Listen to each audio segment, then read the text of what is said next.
फसल पीली पड़ रही है। लगता है मिट्टी में नाइट्रोजन की कमी है। अरे भाई बलराम, क्या देख रहे हो?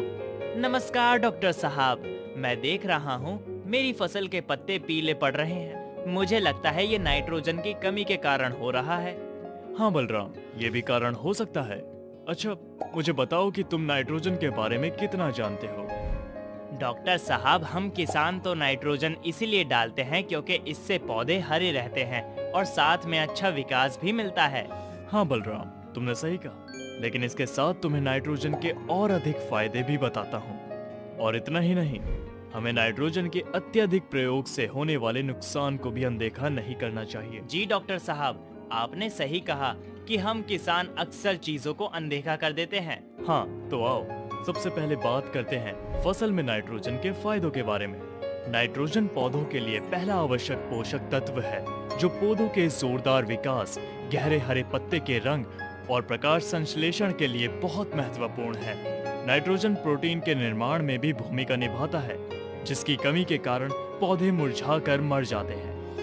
नाइट्रोजन से पौधों में दानों का आकार बड़ा हो जाता है और पौधों के कल्ले अधिक मात्रा में निकलते हैं।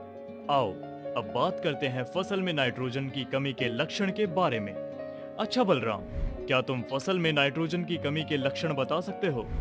डॉक्टर साहब, नाइट्रोजन की कमी के कारण पौधों के पुराने पत्ते हल्के हरे और पीले रंग के हो जाते हैं और साथ ही पत्तियां भी गिरने लगती हैं। वाह बलराम, एकदम सही जानकारी दी है तुमने। पर्याप्त नाइट्रोजन के बिना फसलें क्लोरोफिल का उत्पादन नहीं कर पाती, जो फसलों में भोजन बनाने के लिए आवश्यक है। पहला लक्षण पुरानी पत्तियों का पीला पड़ना है। ऐसा इसलिए क्योंकि पौधे उपलब्ध नाइट्रोजन के साथ नई वृद्धि प्रदान करने को प्राथमिकता देता है, इसलिए कमी के लक्षण सबसे पहले पुरानी पत्तियों में ही दिखते हैं। इसके अतिरिक्त पौधों की वृद्धि रुक जाती है और पत्तियां छोटी और संख्या में कम हो जाती हैं। कल्ले बनने वाली फसलों में कल्ले कम पड़ते हैं और छोटी बालियां दिखाई देती हैं, जिससे पैदावार प्रभावित होती है।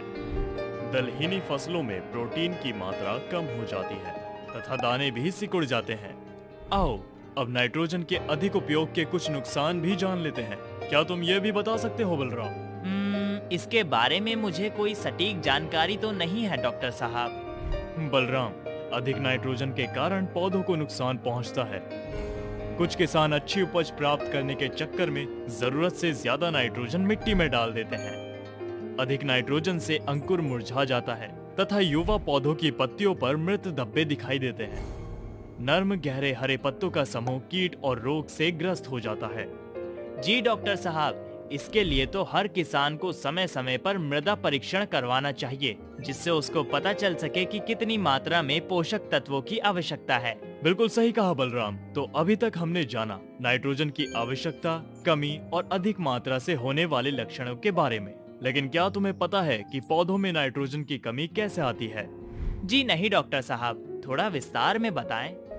अधिक सिंचाई व भारी बारिश के कारण नाइट्रोजन की कमी हो जाती है। वाष्पीकरण और पानी के साथ रिसने की वजह से अन्य पोषक तत्वों की तुलना में नाइट्रोजन का नुकसान अधिक होता है।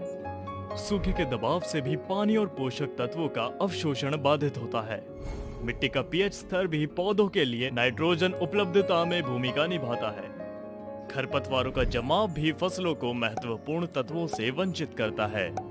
खराब जड़ वृद्धि के कारण भी पौधे मिट्टी से पर्याप्त नाइट्रोजन को अवशोषित करने में सक्षम नहीं हो पाते।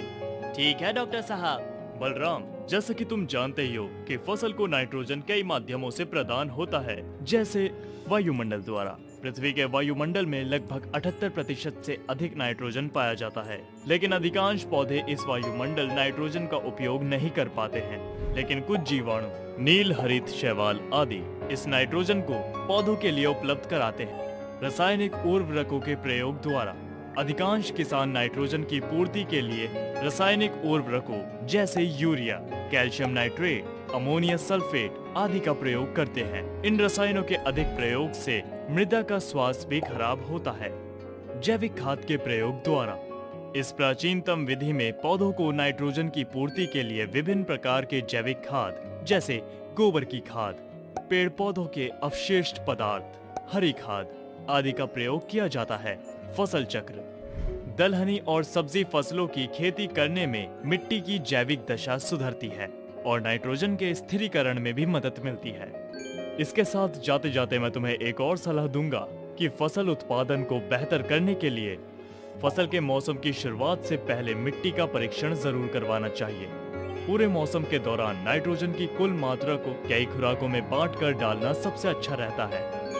धन्यवाद डॉक्टर साहब, आज आपने काफी विस्तार से नाइट्रोजन के बारे में जानकारी दी।